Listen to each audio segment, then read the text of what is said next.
Estamos aqui mais uma vez através do nosso Centro de Estudos em Saúde Mental Itupeva, um centro de estudos que é fomentado pelo Hospital Psiquiátrico Itupeva. E, como de costume, a gente já tem feito isso algumas vezes, de trazer um tema, um filme, né, às vezes com uma pegada psicanalítica, né, com alguma coisa nesse sentido, para a gente fazer uma análise um pouco mais técnica, um pouco mais aprofundada sobre o roteiro do filme. Hoje estamos aqui com o Dr. Ricardo Bis, que é médico, psiquiatra e psicanalista, e ele também é coordenador do nosso Centro de Estudos em Saúde Mental do Hospital Psiquiátrico Itupeva. Como convidado especial de hoje, temos aqui o Emílio Santana, que é jornalista, ele é mestre em produção jornalística pela ESPM, já teve passagem pelo Estadão, Folha de São Paulo e também pelas organizações Globo, e hoje vai estar aqui conosco para discutir, para falar um pouco sobre esse filme que nós nos propomos analisar, que é o nome do filme em inglês é First Reformed, em português ele saiu como Fé Corrompida, né, o título. É uma produção americana, direção de Paul Schrader, né, fala um pouco dessa questão da perda da fé, né, como primeira provocação que eu faço aqui, inclusive para o Emílio, que é jornalista, se realmente o tema central é esse, ou você acha que o filme também aborda outras coisas além só da perda da fé? O que você diria para nós? Primeiro de tudo, obrigado por disponibilizar o seu tempo aqui conosco e seja bem-vindo ao Centro de Estudos, Emílio. Obrigado, Lucas, doutor Ricardo. É um prazer estar com vocês hoje. É um prazer estar podendo conversar com vocês sobre esse filme. É um filme que me parece que em inglês tem um título melhor que em português. Fé Corrompida é um bom título, mas eu acho que o First Reformed ele fala mais sobre o que é o filme. Ele é um filme que mostra um religioso que se vê diante de uma situação extrema, e a fé dele a fé religiosa dele é a primeira coisa que é colocada em questão. Só que o filme passa por outros aspectos.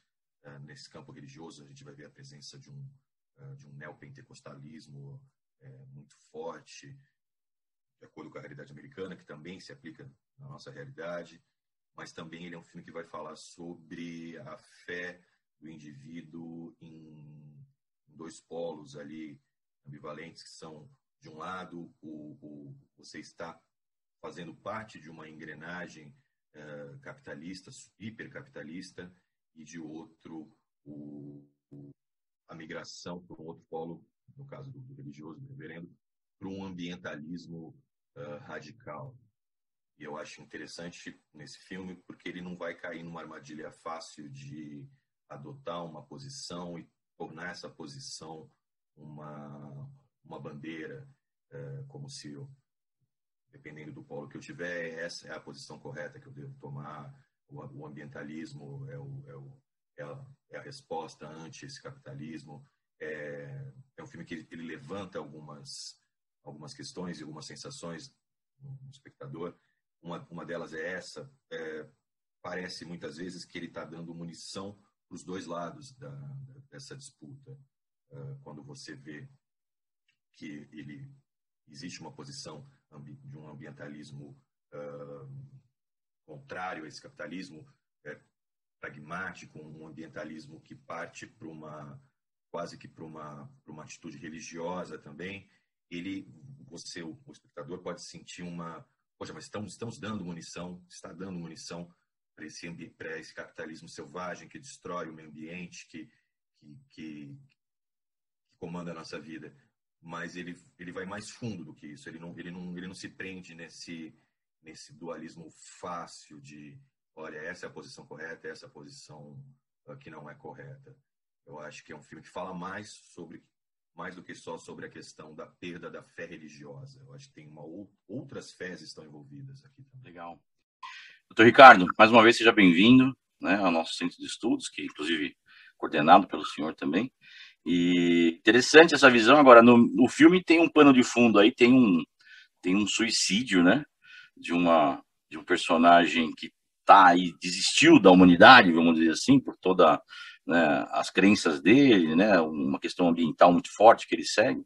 Enfim, tem um outro pano de fundo aí que acho que dá uma análise psicanalítica muito melhor aí. O que o senhor acha, doutor? Oi, Lucas, Emílio. Bom, é um filme que tem várias camadas, né?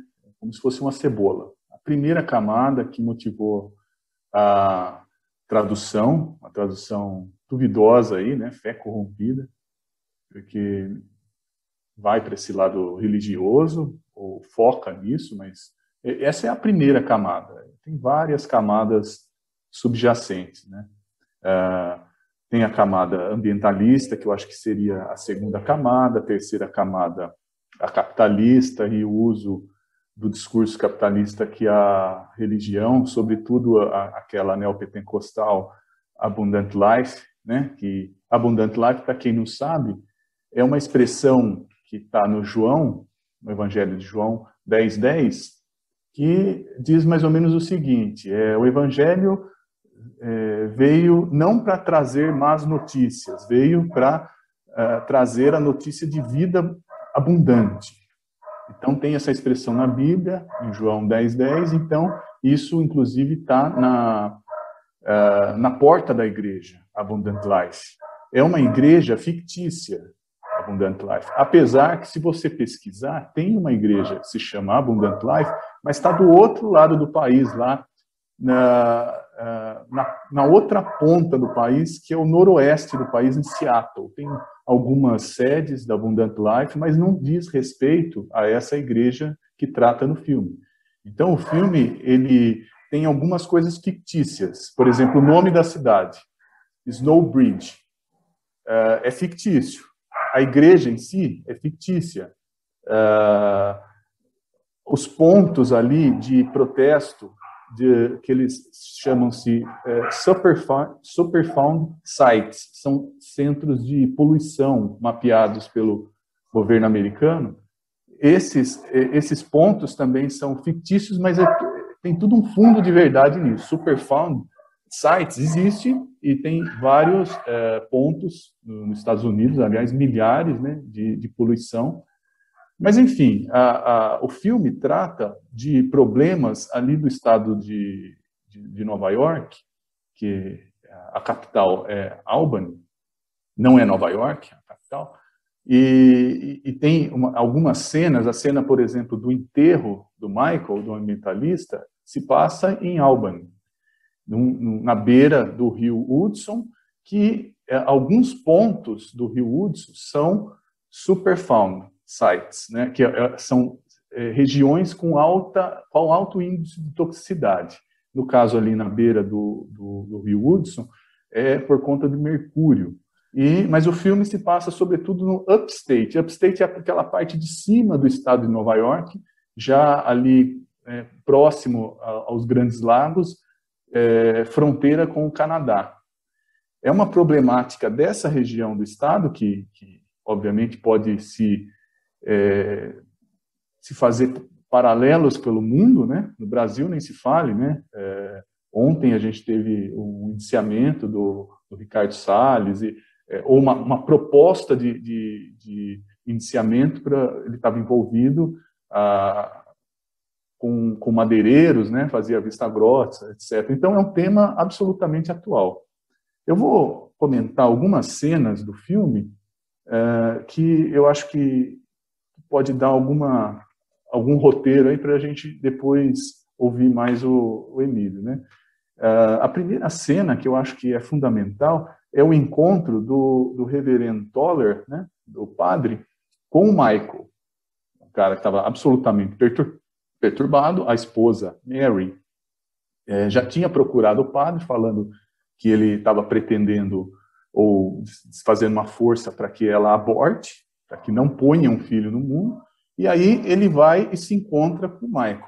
É uma cena longa, logo em 10 minutos de filme, a cena dura 12 minutos, ou seja, um cinema moderno, 12 minutos é uma eternidade. Mas é uma cena que é tão tensa que prende a atenção. E é uma cena que vai ter um desdobramento, porque ela vai estabelecer essa identificação maciça que o Toller, o reverendo, faz com o ambientalista. Ele fica absolutamente impregnado pelo Michael, E a gente vai entender um pouquinho nessa cena. E também isso vai gerar muita culpa para o Toller, para o padre, por conta que ele fica pensando o que eu poderia ter feito de diferente, o que eu poderia ter falado, deixado de falar, e a gente vai entender melhor. Então, logo quando eles se encontram, né, a primeira coisa que é dita ali, e isso é sugestivo, porque a primeira coisa que a pessoa fala numa sessão de psicanálise ou numa entrevista psiquiátrica, né, porque quem assiste a gente tem muitas vezes são estudantes, né, a primeira coisa que o cara fala é muito importante. Então ele anuncia que vai ser pai. Isso tem um impacto no homem incrível, né, porque tem uma força que a gente chama de injunção, essa coisa que capta a pessoa e, de certa forma, força a pessoa a ocupar um lugar paterno, claro, né? Tanto do ponto de vista concreto quanto simbólico, de provedor, de responsabilidade. Agora eu sou o pai, e agora quem vai cuidar de mim? Então, para o homem, para a mulher nem se fale também, mas para o homem em especial, esse momento é um momento de muita demanda, digo, emocional, né? Então, ele está sob esse impacto da paternidade, né? O que eu vou colocar no mundo, né? E nesse momento ele se aproxima da religião, obviamente, né? Por que ele se aproxima da religião? Né? O pai, a gente vive falando na religião do Pai eterno, Pai nosso que estais no céu. Então, simbolicamente, ele também se aproxima de um pai, que, nesse caso, pode ser visto assim, que ele está personificado ou materializado no reverendo Toller, né? E a conversa se desenrola ali, né? Num clima meio tenso logo no começo, e é como se fosse um jogo de xadrez, né? Um mexe uma peça, outro mexe outra. E aí, em determinado momento, o Michael, o suicida, né? Ele fala do assassinato dos ativistas, meio que colocando assim, os ativistas foram sacrificados. Os ativistas, meus pares, né? Ou seja, ele estava identificado com os ativistas, colado, né? Foram sacrificados. Não, a causa deles não floresceu.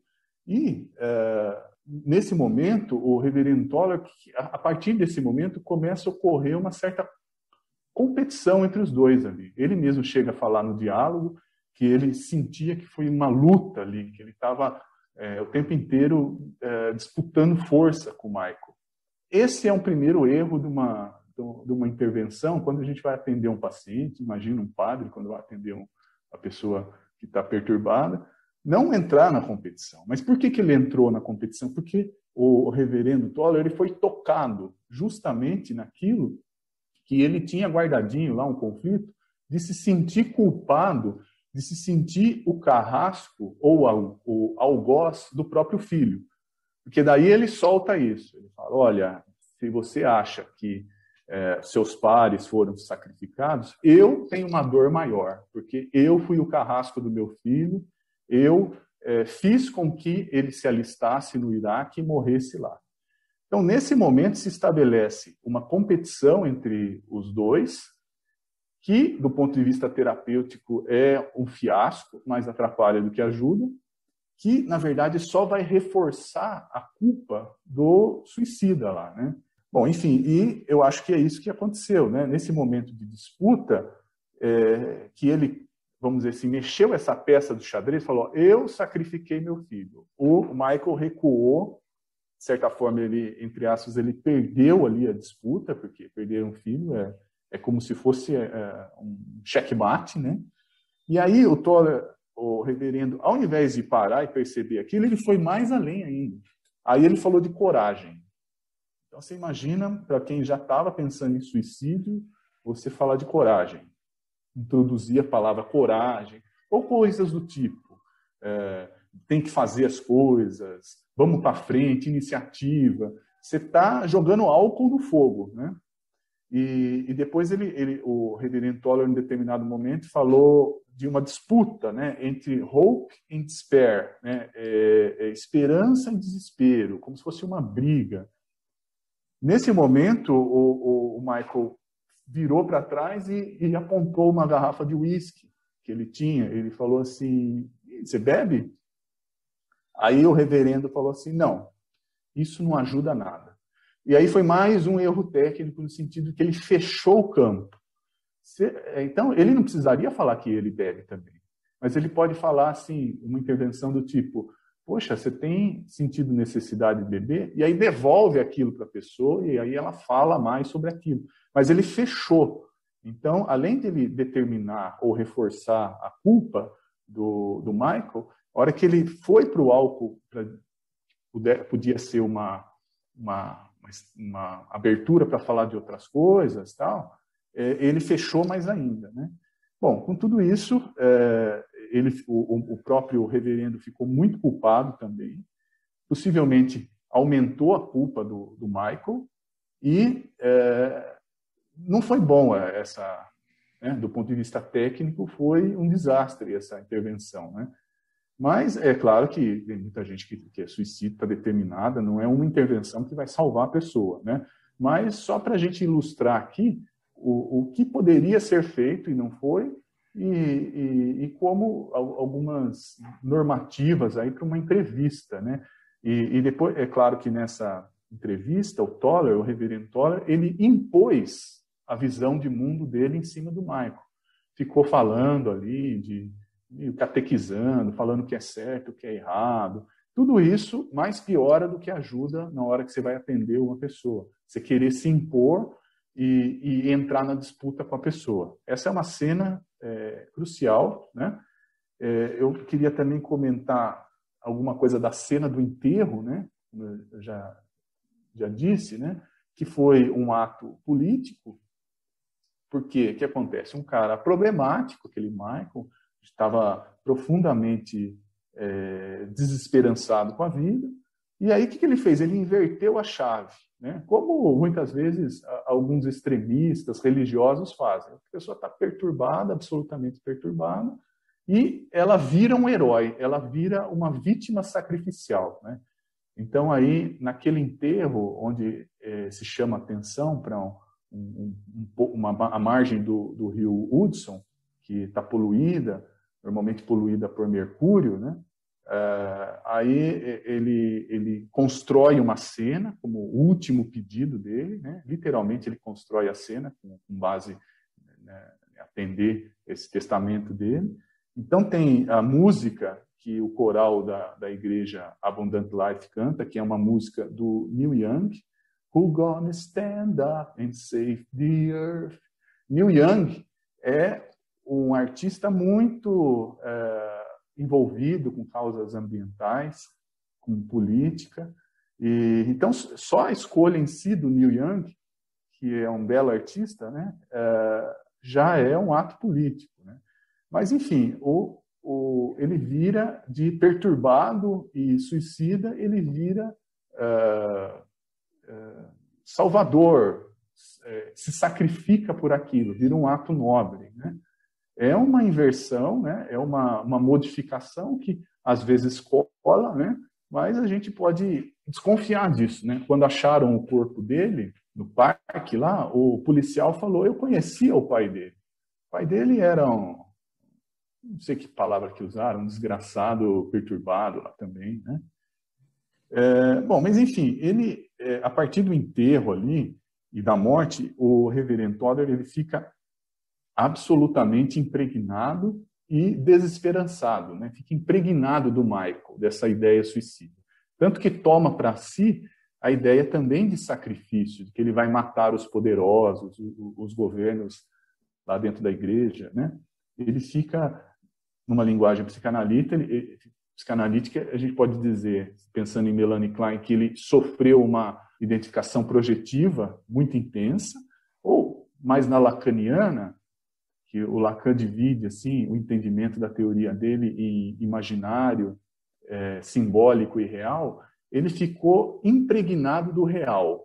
Para ele só existia o real. O que é o real? O real é o corpo, é a morte, é o acaso, é tudo aquilo que foge do nosso controle, é a doença que ele tinha, no câncer no estômago.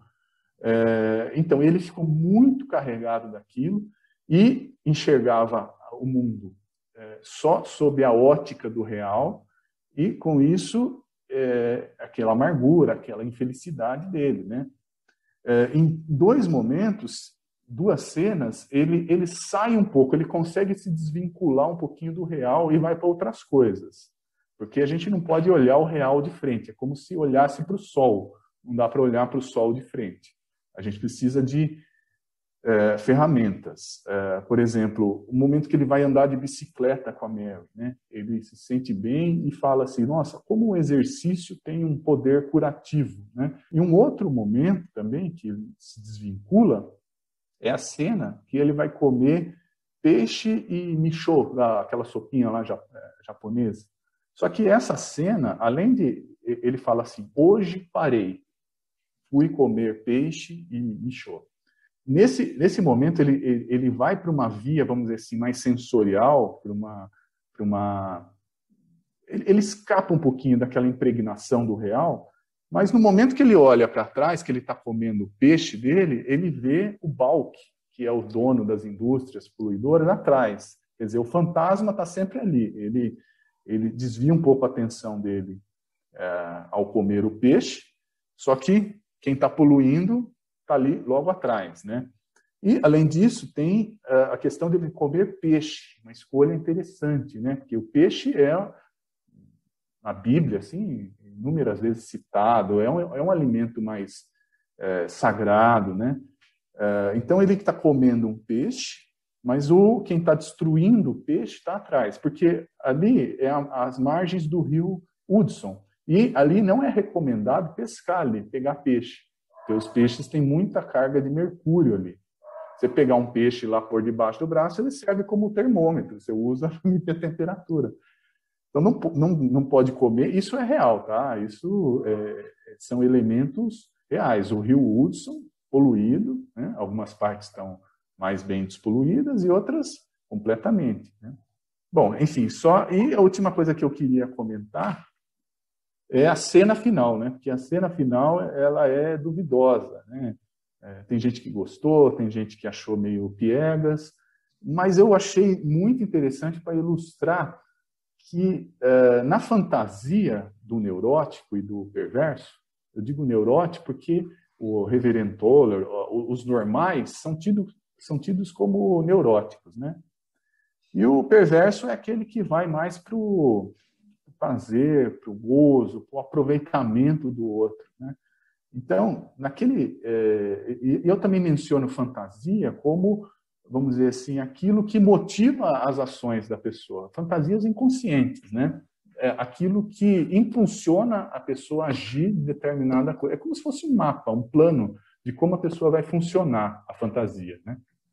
Então, na fantasia há dois polos, né? E nessa cena final do Reverendo Toller ficou muito nítido isso, muito ilustrativo, né? Quais são esses dois polos? O polo do gozo e o polo do amor, né?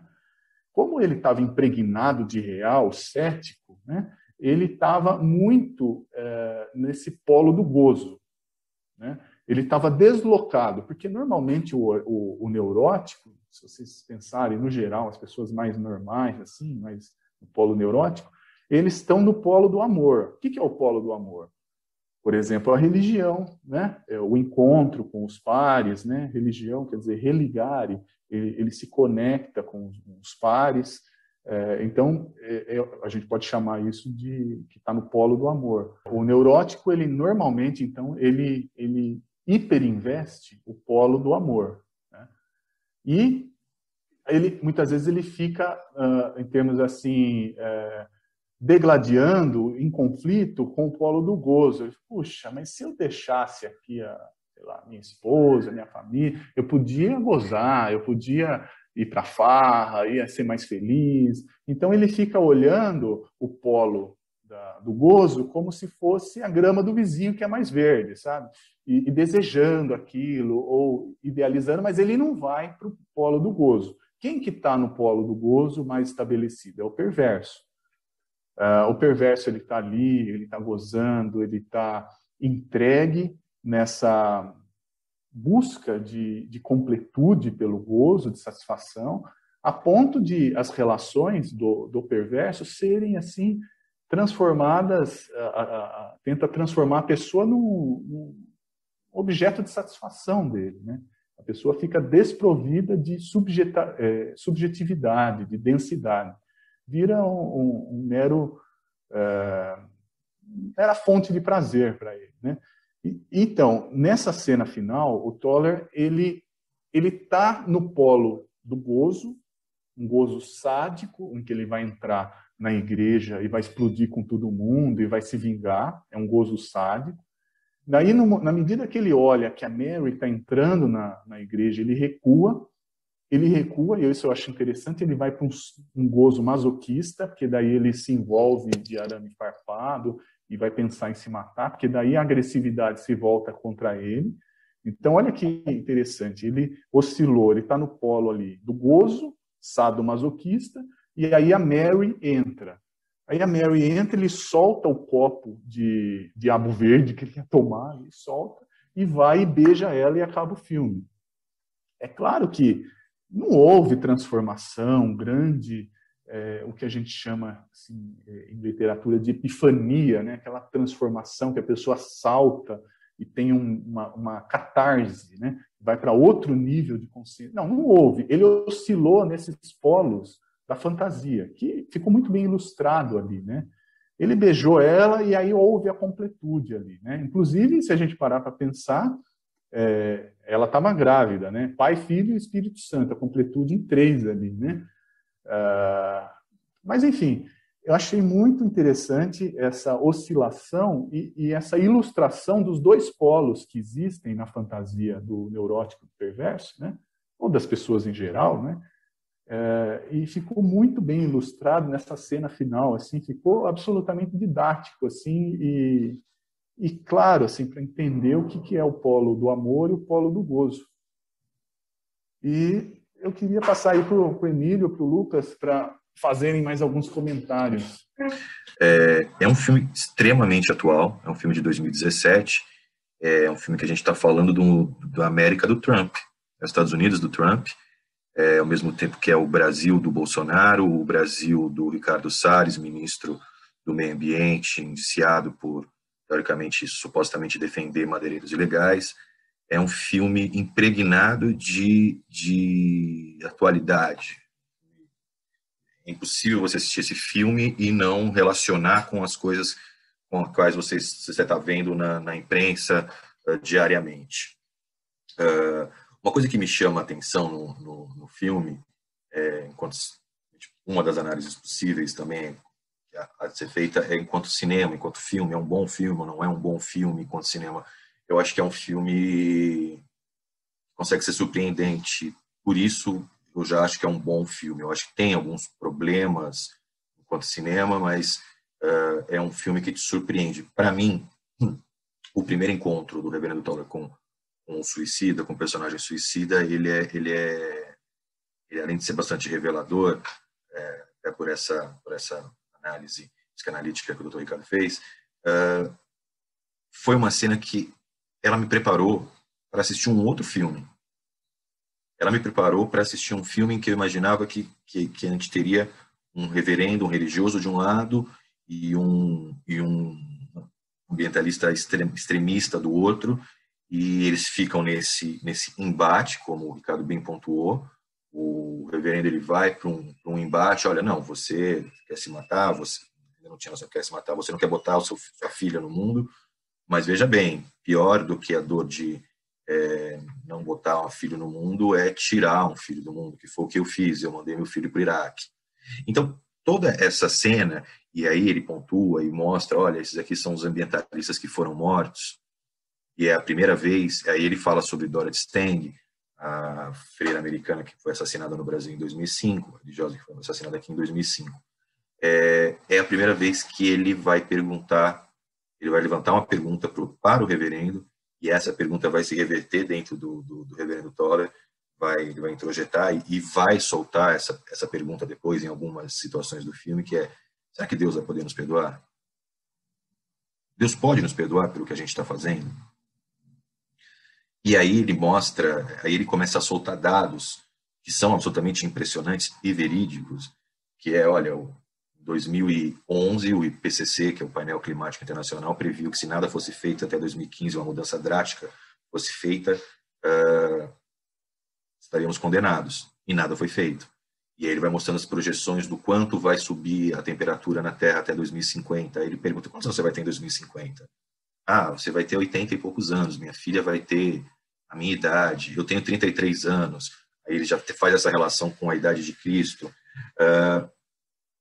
Essa cena toda que o Ricardo bem descreveu, ela me prepara para um outro filme, que é o filme desse embate físico, mental e físico, o embate intelectual e religioso dessas duas personagens. Tanto que depois, quando o reverendo volta para a casa dele, ele tem um diário. O filme começa com ele escrevendo um diário, e como um diário que é um exercício que ele está se propondo a fazer. Será que eu consigo escrever um diário durante um ano? De um ano eu rasgo, jogo fora, apago, boto fogo. E ali, né, nesse dia, quando ele volta do primeiro encontro, ele escreve ali que ele tem que se preparar melhor para os outros encontros. Porque o personagem suicida está exigindo dele isso. Vai exigir dele, está colocando à prova a questão da fé, e não só a questão da fé, ele está colocando à prova a questão... Quem está sofrendo mais aqui, afinal de contas? Sou eu ou você?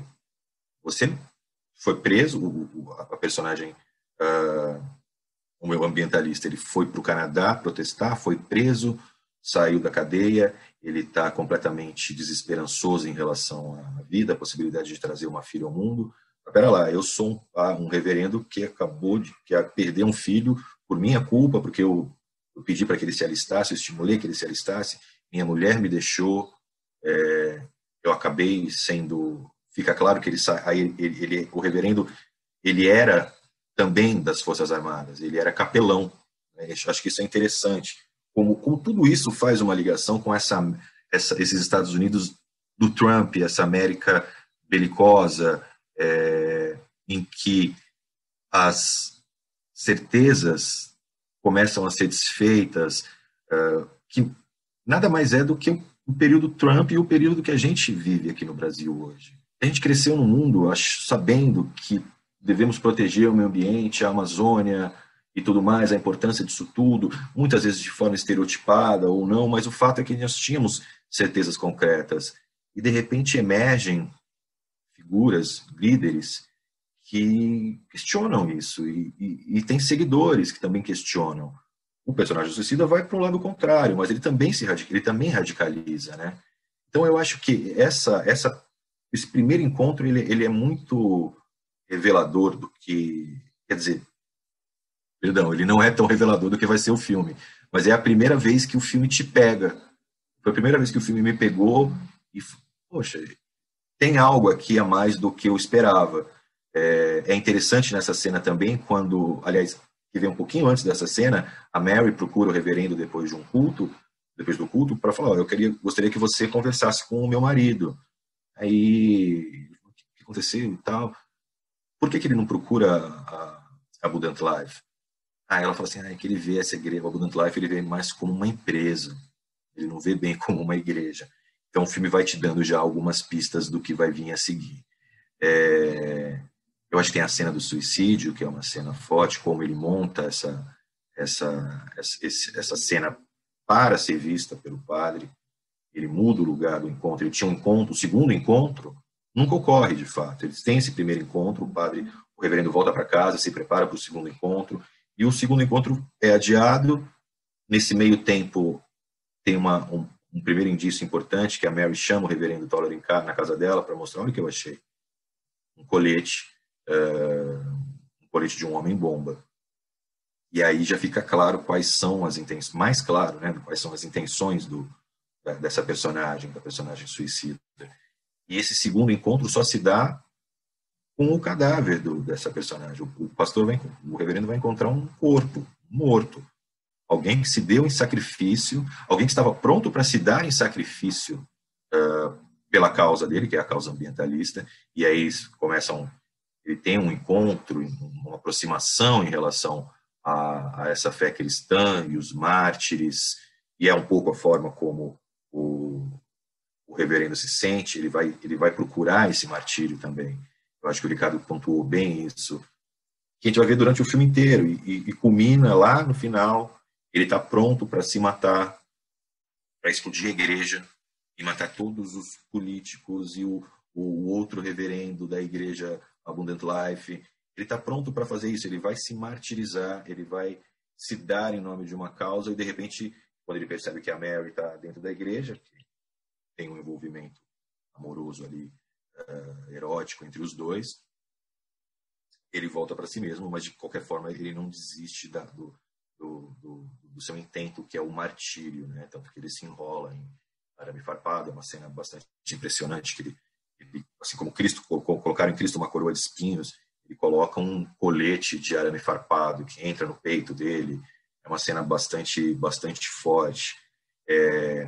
Então eu acho que o filme ele vai te surpreendendo, porque ele te prepara para um filme que vai ser um embate psicológico e religioso e de fé entre duas personagens, e esse embate até acontece, mas ele vai acontecer de uma outra forma. Ele vai acontecer introjetado no reverendo, e aí o filme, eu acho que ele é muito feliz enquanto obra cinematográfica, porque ele por alguns aspectos, ele se passa, como o Ricardo disse, no estado de Nova York. Parece que é um outono eterno.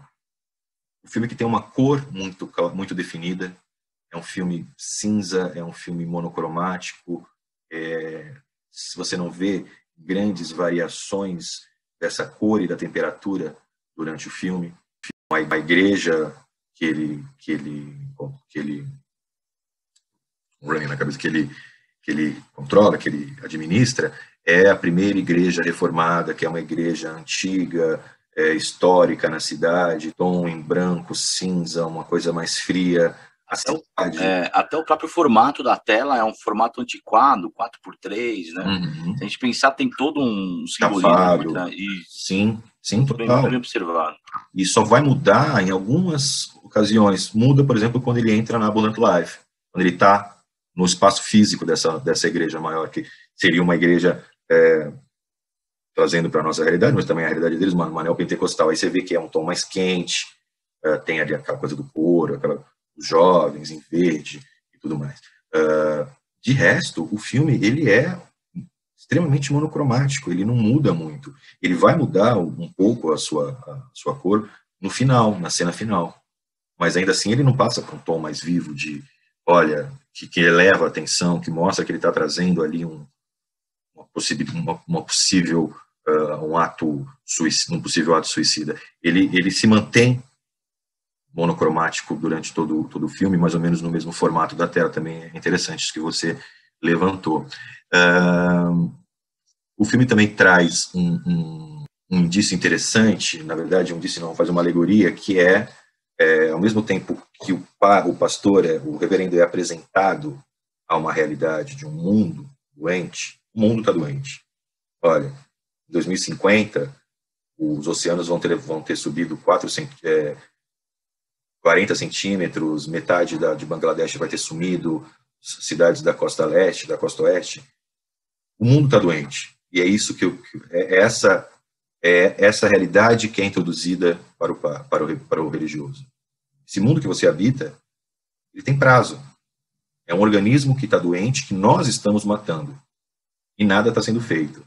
Ao mesmo tempo, o próprio reverendo também está doente. Ele tem ali acho que é um câncer gástrico que ele tem. E ele também está doente e também continua caminhando para a morte, porque ele não está se cuidando, porque ele está bebendo. Aí tem algumas cenas que ele mostra ele misturando uísque com, deve ser nem sei se existe ainda, um Pepto-Bismol, ou sei lá o que é aquilo, um antiácido, sei lá o que remédio que é aquilo. Ele está se matando. Ele é um organismo doente tanto quanto o mundo que é apresentado para ele. E ele está tentando lutar contra uma realidade que também é a realidade dele. Enfim, e isso vai fazer do filme, são elementos que vão enriquecendo esse roteiro. É um filme que tem você espera do filme um arco narrativo que vá ter uma dissolução, uma resolução, e no fim ele acaba de uma forma, assim como o Ricardo pontuou, ele não tem aquele momento de epifania, ela me salvou, o amor da Mary me redimiu, não tem isso. Na verdade, ele acaba de uma forma quase que abrupta. Então, muita gente vai poder ver o filme e no final, sabe aquele filme que as pessoas viram para você e falam, o quê? Dizer isso? Não, né? Não pode. Como assim? E, na verdade, esse final não é claro, não fica claro que, de fato, ele não se matou, que, de fato, ele não explodiu. É um final que fica em suspenso. Pode ser uma alucinação dele, pode ser uma projeção, pode ser o que for. Porque, lembra, a gente está contando a história do filme aqui, né? É evidente, quem não gosta de spoiler não pode assistir agora o que a gente está debatendo, mas, enfim, quem chegou até aqui já deve ter visto o filme. Não fica claro o que ele fez, o que ele deixou de fazer. Isso trazendo para o plano do real, ali, do fático, para o arco narrativo desse filme. Porque lembre-se que ele está na casa paroquial, ele atrasa a entrada dele na igreja, onde estão as autoridades todas, e tem ainda um personagem que eu não mencionei, que é o industrial rico e poluidor, que é o causador da poluição da bacia ali do Rio Hudson, nessa localidade. E o reverendo da Abundant vai buscá-lo na casa paroquial. A casa paroquial está fechada, ele não consegue entrar. Nesse momento ele está lá dentro se martirizando. Depois corta para o final para Mary entrando na casa. Mas, calma, essa casa estava fechada. Ele estava preso ali dentro, trancado ali dentro. Então não fica claro se é esse final romântico, se esse encontro, essa catarse vai acontecer de fato no plano do real ou no plano do imaginário. Então é um filme que ele vai te surpreendendo cena após cena. Quando ele se encontra com esse industrial também, porque veja, o reverendo até então, ele é muito passivo em relação às autoridades, às figuras autoritárias que existem, de autoridade que existem ali no filme. Ele vai sempre de encontro ao pastor da igreja neopentecostal, sempre de uma forma submissa. Não sei se isso parece, se vocês têm essa mesma impressão, porque foi aquele pastor que deu para ele uma oportunidade de continuar a vida religiosa dele depois que ele saiu do exército. Então ele fica ali sempre de uma forma submissa, com o pires na mão, olha, não, ainda não consertamos o órgão, não, ainda não fiz o meu discurso, mas vou fazer, obrigado. Ele sempre é submisso em relação a esse pastor. E quando ele se encontra, eu acho que é na cena em que eles estão comendo o peixe, não é isso, Ricardo? Eles estão no restaurante. Que ele está comendo peixe E chega o industrial. Não. Nessa outra cena eles estão numa casa de panquecas. Panqueca. É verdade. Até que o industrial entra e fala, eu quero uma torta de maçã, sei lá. E aí o primeiro encontro deles é um encontro tenso, né? É um encontro tenso, porque o industrial vem e começa a jogar as cartas na mesa, olha. E ali ele se dá conta o reverendo se dá conta do que está acontecendo. Quem está comandando essa história toda é o industrial. Aí tem essa relação dessa igreja neopentecostal com o dinheiro do industrial e com o poder político. Forma essa tríade que é bem clara. Eu estou fazendo parte do que, afinal de contas? Me pediram para vir aqui tomar conta de uma igreja antiga e histórica nessa cidade. Eu aceitei e foi bom para mim, porque eu sigo com a minha profissão, né, de reverendo. E, de repente, ele está no meio tem uma igreja neopentecostal que comanda a igreja dele, tem um industrial que doa muito dinheiro para essa igreja, e esse industrial tem relações com o governo local, e isso tudo vai se juntar na cena final da igreja que está completando. A gente vai falando aqui, enfim, você já assistiu o filme, né? Quem assistiu o filme já sabe do que a gente está falando. A igreja está completando ali 250 anos, se eu não me engano, acho que 250 anos, e é essa ocasião que está sendo comemorada ali, que junta o industrial, o governador, o prefeito, os vereadores, todo o poder político local e o poder religioso. E, de repente, ele se vê parte daquilo. E aí o industrial, nesse primeiro encontro deles, até ele vai lá e lança, escuta, se vocês participaram do enterro, da cerimônia de pós-cremação do ambientalista, aí ele cita, ele fala, pô, mas teve até música do Neil Young. Como assim? A igreja agora se envolve em atos políticos? E aí o pastor, que é extremamente, né, ele está acuado, ele vai lá e ele joga a primeira cartada dele, que você vê que é a primeira vez que ele dá um indício que ele vai se rebelar contra aquilo. Ele vira pro industrial e fala, Deus vai nos perdoar? O que você está falando? O que a gente está fazendo no mundo? Aí ele já assumiu o discurso do personagem suicida, né? Eu acho que essa é uma cena interessante, porque aí fica claro que ele vai para o embate.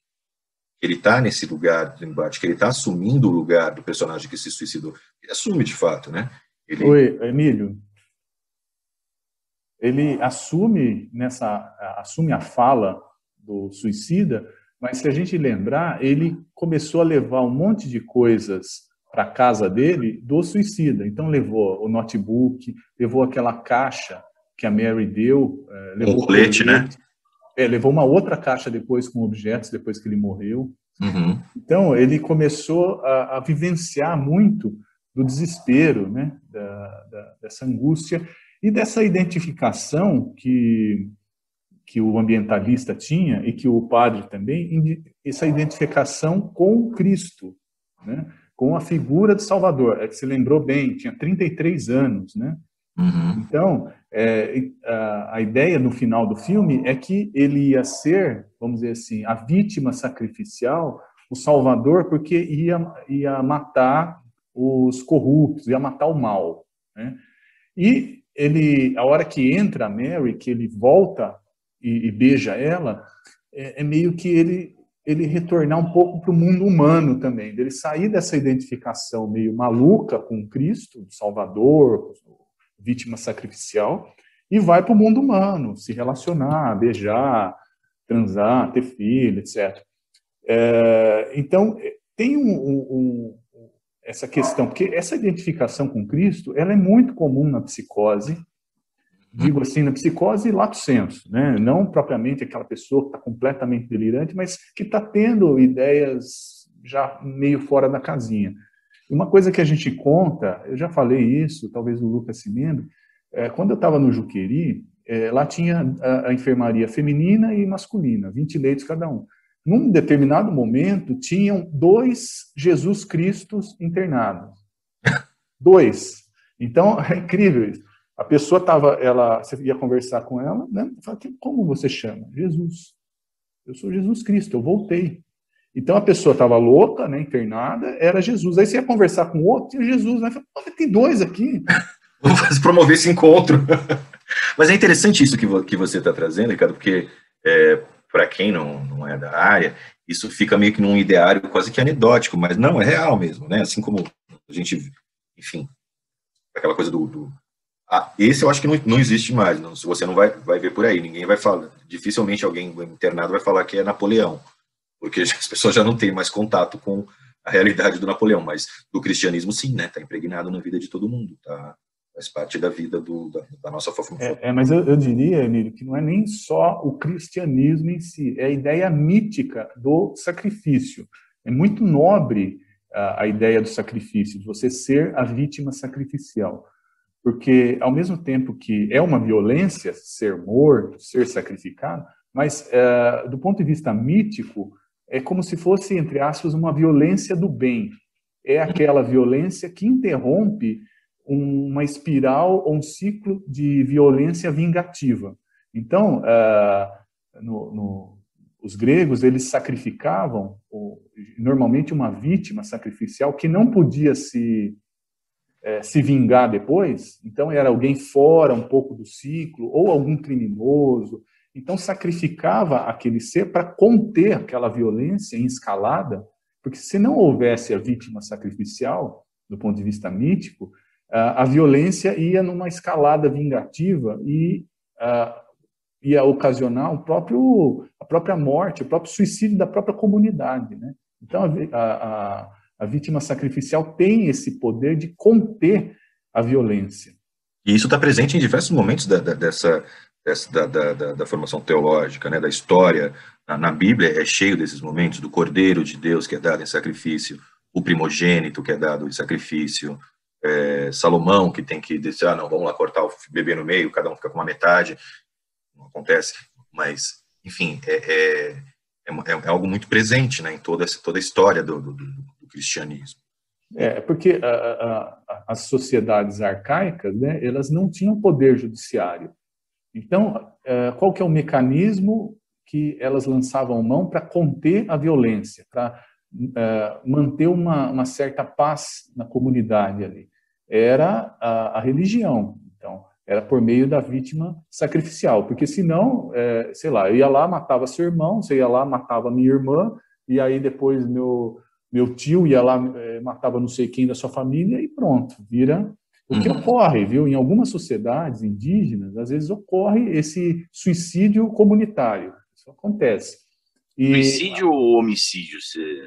Suicídio porque a própria comunidade se mata.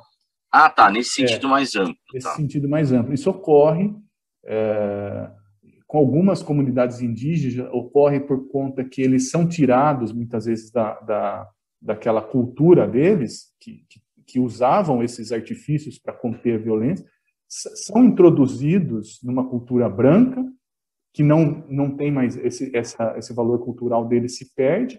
Ao mesmo tempo, eles não estão inseridos o poder judiciário não representa muita coisa para ele, e essa escalada violenta, um contra o outro, às vezes ocorre, e são sociedades com alto índice de suicídio da própria pessoa, e de homicídio também, porque eles não têm um poder regulatório, no caso religioso, né, para conter aquilo. A gente tem o poder judiciário. Né? Alguém vai lá, comete algum crime, você vai para o juiz. Você não vai... Então, tem essa utilidade, vamos dizer, essa função fundante da vítima sacrificial. Né? E não sei se... Pode falar, Emílio, por favor. Desculpa. Não, mas... Na cena em que o pastor, o reverendo, ele vai a Abundant Life, ele entra na igreja, na Abundant Life, e está o coro de jovens reunidos cantando, a música que eles estão cantando, não vou lembrar agora a melodia, não vou cantar tão bem como o Ricardo, mas eles estão cantando uma música que fala quem se banhou no sangue do Cordeiro. Então, esses elementos vão dando para o filme um conjunto, né? Que na hora que você vê a cena, você pode passar desatento, mas depois você começa a ligar e fala, olha, o filme vai te dando esses indícios de qual caminho ele vai seguir, mas ainda assim para mim, ele conseguiu ser um filme surpreendente. Por isso, eu acho que já faz dele um filme interessante de ser visto. Tem alguns senões? Tem, sempre vai ter. Para mim, aquela cena que ele se encontra com a Mary, começam a respirar juntos e saem voando pelos lugares, pela Baía do Rio Hudson, não sei o quê, pelos lugares poluídos. Para mim não ficou bem resolvido ali, como filme, como cinema, como uma obra ali cinematográfica, mas enfim.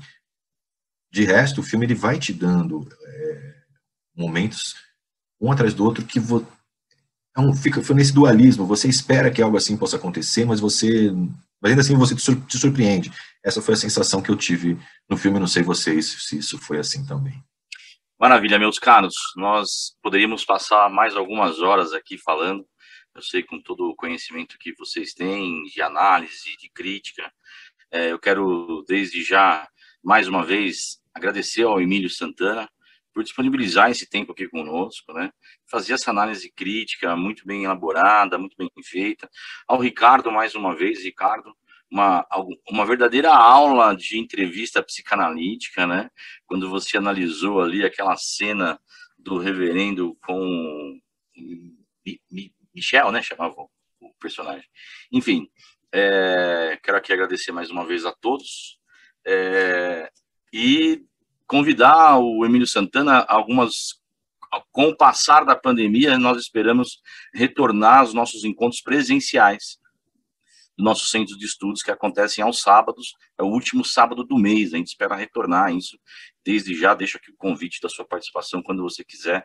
Nosso centro de estudos está aberto a você, Emílio. Obrigado mais uma vez.